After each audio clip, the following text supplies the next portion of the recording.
కళ్ళు కళ్ళు ప్లస్ వాళ్ళు వీళ్ళు మైనస్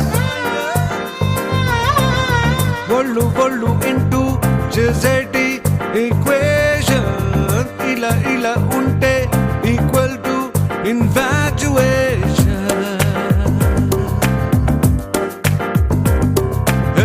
కళ్ళు కళ్ళు ప్లస్ వాళ్ళు వీళ్ళు మైనస్. అందరికీ నమస్కారం. జర్నలిస్టు మిత్రులకు,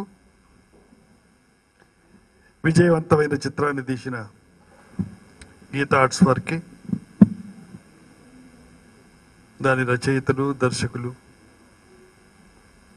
నటించిన వారు, దురదృష్టవశాత్తు అదృష్టవశాత్తు డ్యాన్స్లు ప్రారంభించింది నేనే, కానీ అవి విపరీత లక్షణాలకు వెళ్ళిపోయి అందులో భావం ఏముందో ఆ చేతులు ఎందుకు ఊపుతున్నారో తెలియని పరిస్థితుల్లో ఇప్పుడు డ్యాన్సులు ఉంటున్నాయి. విమర్శిస్తున్నాను నేను, ఎవరు ఏమనుకోవద్దు. అంటే కాస్త వెరైటీగా ఉండాలని అప్పుడు ఏదో పాత పద్ధతిలో చేసేవారు నాగేశ్వరరావు, రామారావు. కొంచెం కొత్త పద్ధతిలో చేద్దామని కొత్త రకంగా చేస్తున్నారు అనుకోండి. అవి చూసి చూసి విసుగు పుట్టింది నాకు. ఇందులో ఈ డైరెక్టర్ ఆర్ ప్రొడ్యూసర్ ఎవరో, దీనికి కారకులు ఎవరో నాకు తెలియదు, కానీ ఇందులో ఆ అవలక్షణాలు లేకుండా సలక్షణాలతో ఈ పిక్చర్ తీయడం మూలంగా ఒక పెద్ద ఈ కాలానికి వెరైటీ. ఎప్పుడు కూడా నేను మైథాలజీతో స్టార్ట్ చేశాను, ఫోక్లోర్ వచ్చేటప్పటికి వెరైటీ అయింది. ఆ ఫోక్లోర్లో నేను పాపులర్ అయ్యేటప్పటికి సాంఘిక చిత్రాలకు పనికిరాడు నాగేశ్వరరావు అని తేల్చేశారు. అంటే ఏ స్థితికి నన్ను తీసుకెళ్లారంటే ఇండస్ట్రీ పెద్దలు, ఈ మొహం సోషల్ సాంఘిక చిత్రాలకు పనికిరాదు అని తేల్చేశారు. నాకే భయం వేసేంత. నేను నాటకాల్లో ఆడవేషాలన్నీ సోషల్ నాటకాలే, మిథాలజీ ఎక్కడ లేదు. ఆ మిథాలజీ ఫోక్లోర్ పోయి కీలుగుర్రానికి 23,000 రూపాయలు తీసుకున్న నేను సంసారం మొదటి సాంఘిక చిత్రానికి 7,000 రూపాయలు తీసుకున్నాను. పెద్ద డిమాండ్లో ఉండి, డిమాండ్లో ఉండగానే 7,000 రూపాయలు తీసుకునే స్థితిలో నన్ను పెట్టారంటే మన ఇండస్ట్రీ ఏ రకంగా ఆలోచిస్తుందో అప్పుడు మీరు ఆలోచించుండొచ్చు. ఇప్పుడున్న జర్నలిస్ట్కి చాలామందికి తెలియదు కదా. అందుకోసం ఇప్పుడు అంతా యంగర్ జనరేషన్ కదా, నేను ఒక్కడనే అందరికంటే చిన్నవాడిగా కనిపిస్తున్నాను. అందరూ పెద్దవాడిగానే ఉన్నారు ఇక్కడ, యంగ్ జనరేషన్. అదే కాకుండా నగరాజరావు అనే స్టిల్ కెమెరామెన్ ఉండేవారు. నేను బొమ్మలు తీయించుకొని, సాంఘిక చిత్రాలకు బొమ్మలు తీయించుకొని నా బొమ్మలు నేనే చూసుకుంటూ ఉండేవాడిని. ఎప్పుడైనా సాంఘిక చిత్రాలు ఎవరైనా బుక్ చేస్తారా అని అటువంటి స్థితిలో పెట్టేశారు. ఆ పిక్చరు రిలీజ్ అయితే మళ్ళీ ఫోక్లోర్ మొహం కాదన్నారు, మిథాలజీ మొహం కాదన్నారు. అంటే ఒక మన వెరైటీ ఈజ్ సక్సెస్ అని చెప్పుకోవడానికి చెప్తున్నాను. నేను ఎప్పుడు వెరైటీ ఎలా సక్సెస్ అవుతూ వచ్చిందో చూస్తూ వచ్చినవాడిని ఈ 70 సంవత్సరాల జీవితంలో. మళ్ళీ సాంఘిక చిత్రాలు వచ్చి, ఇద్దరు పెళ్ళాలు వచ్చి, వాళ్ళెవరు ఒక సాక్రిఫైజేషన్ ఇవి వచ్చేటప్పటికి ఈ మొన్న చనిపోయిన వెంకటరమణ గారు ఏం చేశారంటే, ఈ త్యాగరాజు వేషాలు వేయడం మానేస్తే మంచిది నాగేశ్వరరావు గారు అని ఒకటి రాశాడు. అప్పుడే నేను మనసులో అనుకుంటున్నా, ఎప్పుడైతే నన్ను విమర్శించాడో అప్పుడే నాకు స్నేహితుడు అయ్యాడు రమణ. పొగట్టలు పంచదార చిలకలు తినిపించినట్టుంటుంది కానీ కొవ్వెక్కిస్తుంది, విమర్శలు చేదు గుడికలు తినిపించినట్టుంటుంది కానీ అభివృద్ధికి దోహదం చేస్తుందని వాళ్ళలో రాసుకున్నాను నేను. This is reason is Ramana. And he became a friend of mine, he became a producer of mine afterwards. ఇలా విమర్శలు గురవుతూ, విమర్శలకు పనికిరాడు, విమర్శలకు ఛాలెంజ్ చేసుకుంటూ, కొంతమంది పెద్దలు నేను దేవుడి గురించి ఏదో మాట్లాడుతుంటే ఈ దేవుడి వేషాలకు పనికిరాడు అని తేల్చేశారు. యాక్టింగ్కి దీనికి సంబంధం ఏమిటి అని వెంటనే విప్పనారాయణ వచ్చినప్పటికీ ఆ విమర్శ పోయి ఎందుకు చెప్తున్నానంటే ఎప్పటికప్పుడు ఎవరికి కానీ variety always leads to the success. కానీ బోరు కొట్టకుండా ఉండే పద్ధతిలో వెరైటీ అంటే ముందుకు నా ఉద్దేశం ఏంటంటే కాలంతో పాటు వెళ్ళిపోకుండా, ప్రవాహంలో కొట్టుకుపోకుండా, ఎదురేది పళ్ళోడ కొట్టుకోకుండా కాస్త ఆనుపాను చూసుకుని పాతలో ఉన్న గొప్పతనం ఏమిటి, కొత్తదనంలో ఉన్న అభ్యుదయం ఏమిటి అనేది ఆలోచించుకుంటే ఇది ఇప్పుడు మనం కొత్తగా చెప్పవలసిందేం కాదు. కాళిదాస్ అన్నాడు, పురాణం ఇత్యేవ నా సాధు సర్వం నచాపి కావ్యం నవమిత్యవధ్యమన్. అంటే పాతదైనంత మాత్రాన ప్రతిదీ చెడు కాదు, కొత్తదైనంత మాత్రాన దేన్ని త్యజించకూడదు.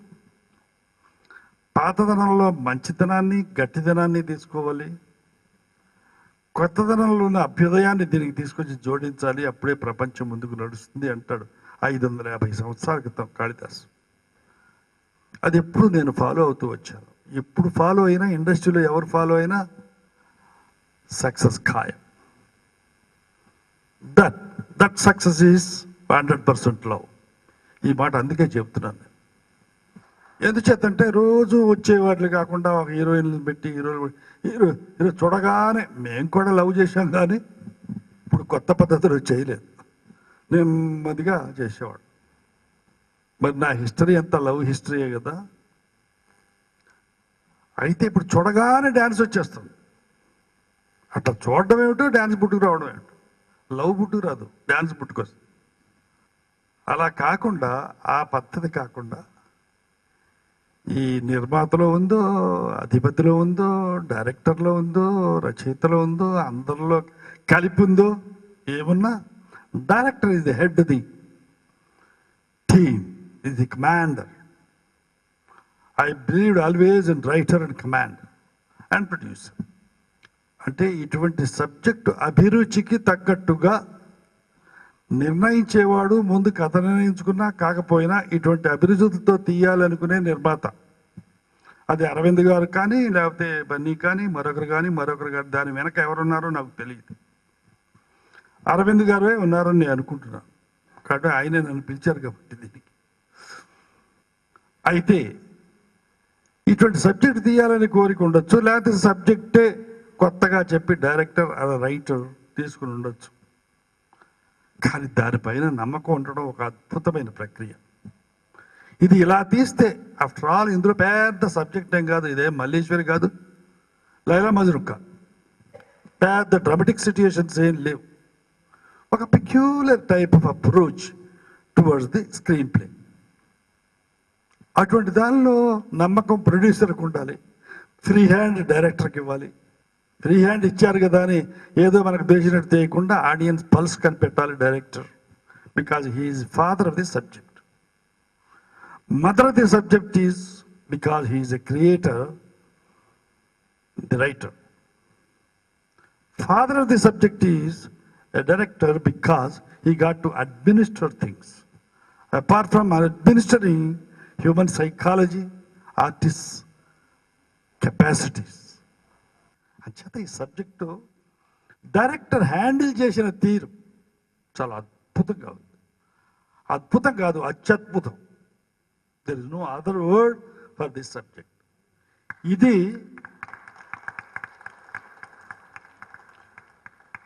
పిక్చర్ రిలీజ్ కాకముందు చైతన్యతో చెప్పాను, నాగార్జునతో చెప్పాను, ఇమీడియట్గా ఆయనతో చెప్పాను. ఈ రోజున సక్సెస్ఫుల్గా పోతుంది కాబట్టి దాని గురించి చెప్పడం కాదు ఇది. నేను ఎంత అప్డేట్ అవుతున్నాను, ఎంత వెనకబడిపోతున్నాను అని దెర్ ఇస్ అన్ ఎసెన్ మనం ఎస్టిమేట్ చేసుకుంటున్నాను అనమాట నా గురించి నేను. అయితే నేను దోవ తప్పలేదు, నాకు 87 ఏళ్ళు వచ్చినా దోవ తప్పలేదు. నాగ చైతన్య కంటే 1 year మెంటల్లీ తక్కువ వయసులోనే ఉన్నాను అని చెప్పడానికే.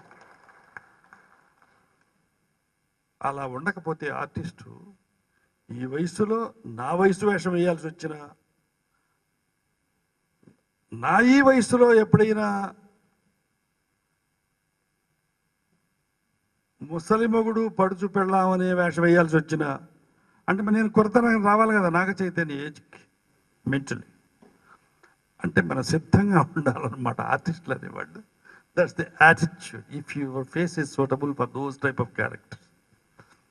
అంచేత దీన్ని మలిచిన తీరు, లిటిల్ ఎక్సెంట్రిక్ క్వాలిటీస్ అన్నీ ఉన్నాయి ఈ పాత్రలో. వీళ్ళకి కాదు, ఈ హెరిడిటరీ క్రియేట్ చేశాడు డైరెక్టర్. ఆ ముసలాళ్ళు ఉన్నారు చూడండి, వీళ్ళ క్యారెక్టర్స్ హెరిడిటరీ ఎక్కడుందంటే మూలం అక్కడుంది, ముసలాడు వేషంలో. వీడిని సాఫ్ట్గా పెడతారేమో నా బుడ్డని తీసుకొచ్చి అని కాదు, వాడికి కూడా తెక్క పెట్టారు. వాళ్ళ అమ్మకు కూడా తెక్క ఉంది, వాళ్ళ భార్యకి కూడా. మాట్లాడదు కానీ తెక్క ఉంది, ఆయన మాట్లాడతాడు తెక్క ఉంది, కానీ తెక్క మాత్రం అక్కడ ఉన్నది. అంటే ఈ మాట తప్పుగా అనుకోవద్దు, ఏమాత్రమైన తెక్క మనకు కూడా లేకపోతే ఇటువంటి పిక్చర్ తీయడం చాలా కష్టం.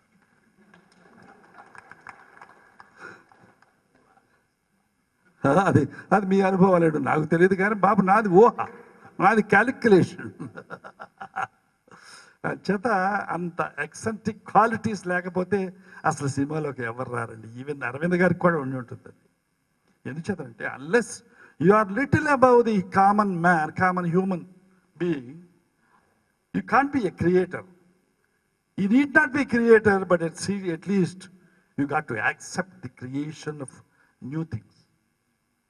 మనలో ఆర్టిస్టిక్ ఎబిలిటీస్ లేకపోతే క్రియేట్ చేయలేకపోవచ్చు అరవింద్ గారు, కానీ క్రియేట్ చేసిన వాడిని అప్రిషియేట్ చేయడానికి, దానిపైన కొన్ని కోట్లు పెట్టి వ్యాపారం చేయడానికి దమ్ము ఉండాలి. అంటే మనలో కూడా ఆ టేస్ట్ ఉండాలి. The way the director handled the artist and camera, నాకు దాని అర్థం ఏమిటో తెలీదు. ఏంటి బాబు ఏదో డైలాగ్ చెప్తావే, ఇది ఇన్ఫాక్చుయేషన్ అంటే ఏమిటి యాక్చువల్లీ సార్? ఏంటి నాకు తెలియదండి ఇన్ఫాక్చుయేషన్ అంటే. నాకు నిజంగా తెలియక, ఇంగ్లీష్ తెలియక మాట్లాడుతున్నాను. చెప్పండి. తెలుగులో సరైన పదం లేదు సార్ యాక్చువల్గా. అంటే ఆకర్షణ అని తమ్మించేది. ఆకర్షణే, అదే కూర్చోండి. ఆకర్షణే పొట్ట మీద రాసి ఉన్నాయి అక్షరాలు, హీరోయిన్ పొట్ట పైన. ఆకర్షణ పొట్ట చూసి లవ్ చేస్తున్నట్టున్నాడు ఈ కుర్రుడు. అక్కడికి ప్యాన్ చేశారు.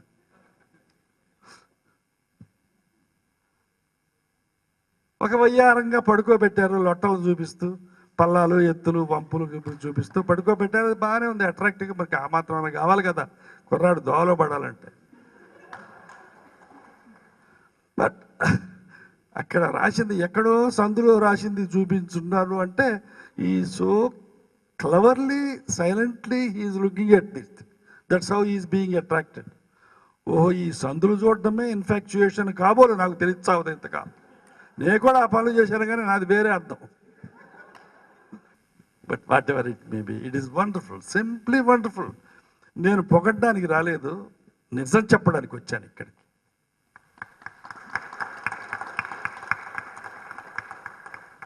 నేను పొగిడితే నా మనవడిని పొగిడాను, లేకపోతే అరవింద్ గారిని పొగిడాను, డైరెక్టర్ పొగిడాను, ఆ లుక్ కోసం రాలేదు. నేను పొగిడినా విమర్శించిన నా మనస్సు ఒకటి, నా హృదయం ఒకటి, అవి తృప్తితో ఉండాలి. లేకపోతే ఇప్పుడు కూడా నిజం చెప్పకుండా అబద్ధం చెబితే గోవింద, ఇక యాక్టింగ్ ఎందుకు. ఇంతకాలం యాక్ట్ చేస్తూనే నా 9వ సంవత్సరం నుంచి నేను ఎప్పుడో ఒట్టు పెట్టుకున్నాను, జీవితం అంతా యాక్టింగే కదా. ఇప్పుడు జర్నలిస్ట్ ఉన్నారు, మీరు యాక్ట్ చేస్తారు. మీరు పెద్ద మాస్టర్స్. ఎక్కడ ఏ హీరో దగ్గరికి వెళ్ళి ఆ హీరో మాటలు, ఏ హీరోయిన్ దగ్గరికి వెళ్తే ఆ హీరోయిన్ మాటలు. అబ్బో, మీ కథలు నాకు బాగా తెలుసు. అస్సలు యాక్ట్ చేయకపోతే పెళ్ళంతో కాపురం కూడా ఎవడు చేయలేడండి. అప్పుడప్పుడు నాకు ఎలా అనిపిస్తుందంటే, సంతోషం సగం బలం అంటారు కదా, ఇక్కడ నా మనవడు యాక్ట్ చేశాడని కాదు, నో, మనవడు యాక్ట్ చేసిన పిక్చర్ ఫెయిల్ కూడా కావచ్చు, నాగార్జున యాక్ట్ చేసిన పిక్చర్ ఫెయిల్ కూడా కావచ్చు, నేను యాక్ట్ చేసిన పిక్చర్ ఫెయిల్ కూడా కావచ్చు. ఫెయిల్ కావడం, సక్సెస్ కావడం అంత మన చేతిలో లేదు, యాక్టర్స్ చేతిలో ఉంది ఓన్లీ 8%. ప్రపంచ స్టాటిస్టిక్స్ చెప్తున్నాయి, the creator, director, producer, other technicians music పాడేవాళ్ళు, క్రియేట్ చేసేవాళ్ళు, వీళ్ళందరిది కలిపి యాక్ట్ చేసేవాళ్ళది 8%. వాళ్ళకి కెపాసిటీ ఆఫ్ సక్సెస్ ఎవరైనా తీసుకోవాలంటే నాగ చైతన్య, హీరోయిన్, తల్లి, తండ్రి, తాత, ముత్తాత అందరు కలిపి 8% ఆ క్రెడిట్ తీసుకోవాలి. ఎందుచేతంటే క్రియేట్ చేసింది వాళ్ళు కాదు, దాన్ని దోవలో పెట్టింది వాళ్ళు కాదు, అడ్మినిస్టర్ చేసింది వాళ్ళు కాదు, డబ్బు పెట్టింది వాళ్ళు కాదు, సంగీతం ఇచ్చింది వాళ్ళు కాదు, పాడింది వాళ్ళు కాదు. నువ్వు చేసింది ఎందుకు? అయితే నటీనటులకి ఎందుకు ఈ ప్రాముఖ్యత వస్తుందంటే, ఇంత పెద్దలు, ఇంత సమర్థులు, ఇంత పాండిత్యం ఉన్న వాళ్ళందరూ పోయి ఎవరి ద్వారా ఆడియన్స్కి వెళ్ళాలంటే మా ద్వారా వెళ్ళాలి కాబట్టి మాకు ప్రాముఖ్యత వస్తుంది. త్రూ ప్రాసెస్ అన్నమాట. You got to say all that what all you are going to say. మీ సామాజిక స్పృహ అంతా మా మొహం ద్వారా ప్రజలకు వెళుతుంది కాబట్టి మాకు ఇంపార్టెన్స్ వచ్చింది. కానీ ఆ ఫ్రేమ్లో హీరో హీరోయిన్లు తల్లిదండ్రులు ఇంకోళ్ళు ఉంటారు కాబట్టి వీళ్ళే చేస్తున్నారు అనుకుంటారు. కానీ దాని వెనక ఫ్రేమ్ బయట 120 మంది ఉన్నారు, పండితులు ఉన్నారు, సమర్థులు ఉన్నారు, ఇంతమంది ఉన్నారని వాళ్ళు చూడరు. ఆ సమయంలో వాళ్ళకి గుర్తుండదు. అంటే ఈ నాగేశ్వరరావు, రామారావు, సుబ్బయ్య, వెంకయ్య, నాగ చైతన్య, నాగార్జున వీళ్ళే గుర్తుంటారు. అందుకే మాకు ప్రాధాన్యత వస్తుంది. But our contribution for the success or a contribution for the failure only 8%. అయితే వీళ్ళని కూడా మనం కంగ్రాచులేట్ చేస్తున్నామంటే అద్భుతంగా సృష్టించిన పాత్రల్ని, స్వభావాల్ని సృష్టించిన పాత్రల్ని, స్వభావం చెప్పబడి ట్రాన్స్లేట్ చేయమని చెప్పిన డైరెక్టర్ ఉన్నా, కథకుడున్నా, ఇంకోడున్నా దాన్ని చెడగొట్టకుండా ఉన్నందుకు 8% క్రెడిట్ ఆర్టిస్టులకు వస్తుంది. ఎందుకంటే చెడగొట్ట అంచేత ఆర్టిస్టులకు కూడా క్రెడిట్ ఇస్తూ చెప్పింది చేయగలుగుతున్నారు కదా, మనం చూసేది వాళ్ళనే కదా, వాళ్ళకి కూడా క్రెడిట్ ఇస్తూ క్రియేటర్స్కి ముఖ్యంగా as a man with experience క్రియేటర్స్కి, దీనికి సంబంధించిన క్రియేటర్స్ని అభినందిస్తూ ఈ సక్సెస్ మీట్లో నేను నిజం చెప్పాలంటే ఈయన నన్ను పిలవకపోతే బాధపడేవాడిని. కొంతమంది పిలిస్తే బాధపడతాం. మా ఇంట్లో మా థియేటర్లో చెప్పి వెళ్తాను నేను. ఎవరన్నా షో చూపిస్తున్నా అనుకోండి, అది నాకు నచ్చలేదనుకోండి, ఏ అమెరికా నుంచో గెస్ట్ వచ్చేస్తాడు, ఇంటి దగ్గర నుంచి ఫోన్ వచ్చినట్టు ఆపరేటర్కి తెలుసు. ముందే చెప్తాను, వాడు వచ్చి కనుగొడతాను అనమాట. కారణం ఇట్లా మనం మాట్లాడా కదా, చాలా నాకు నచ్చినట్టు మాట్లాడాలి కదా, లేకపోతే నన్ను తిడతారు కదా, వీడికి ఎందుకు చూపించాం ముసలముండా కొడుకు వీడు అయిపోయాడు అని అనుకుంటారు. అందుకని నేను ఫోన్ వచ్చింది, ఇంటి దగ్గర నుంచి మా ఆవిడ పిలుస్తుంది, అమెరికా గెస్ట్ వచ్చారట, నేను తర్వాత చూస్తాను, కొంచెం క్లైమాక్స్ చూడలేదు కదా. ఏమండి ఎట్లా ఉంది పిక్చర్ అంటే, క్లైమాక్స్ చూడలేదు కదా, అంతా పూర్తిగా చూడలేదు కదా అని తప్పించబోతుంది. వాటు ఇది పిలవకపోతే ఎందుకు బాధపడతానని నాకు అంత బాగా నచ్చింది కాబట్టి. ఒకవేళ అరవింద్ గారు బాబు కొడుకులను పిలుద్దాం, ఈ తాతగాడిని వదిలిపెట్టేద్దాం అనుకుంటే నేను ఒప్పుకునేవాడిని కాదు, లోపల మాత్రం బాధపడేవాడిని. నిజం చెప్తున్నా కాదు, నా కోసమేనా పోలేండి, 1 సంవత్సరం అన్నా ఇంత చక్కటి ట్రీట్మెంట్ ఇచ్చి దాన్ని బాగా ఆచరణలో పెట్టి ఒక మంచి పిక్చర్ నా మనవడు ఉన్నందుకు కాదు, ఎవరితో తీసినా సరే ఇండస్ట్రీ అప్డేట్ అవుతున్నాం, ఇండస్ట్రీ సక్సెస్ కావాలి ఇండస్ట్రీకి అనుకునే ఇండస్ట్రీలో మూలంగా పెరిగిన బిడ్డగా కృతజ్ఞతాభావం ఈ ఇండస్ట్రీ పట్ల ఉన్నవాడిగా నేను అది లేకపోతే నేను లేను కదా, ఇండస్ట్రీ లేకపోతే లేను కదా. అందుచేత నాకెంతో ఆనందంగా ఉంది. సంతోషం సగం బలమని, ఆ సంతోషం మినిమం 1 year నా లాంగివిటీని పెంచుతుందన్న సంతోషంతో ఉండి ఆ సంతోషాన్ని వ్యక్తపరుస్తూ అందరినీ కంగ్రాచులేట్ చేస్తూ సెలవు తీసుకుంటాం. జై.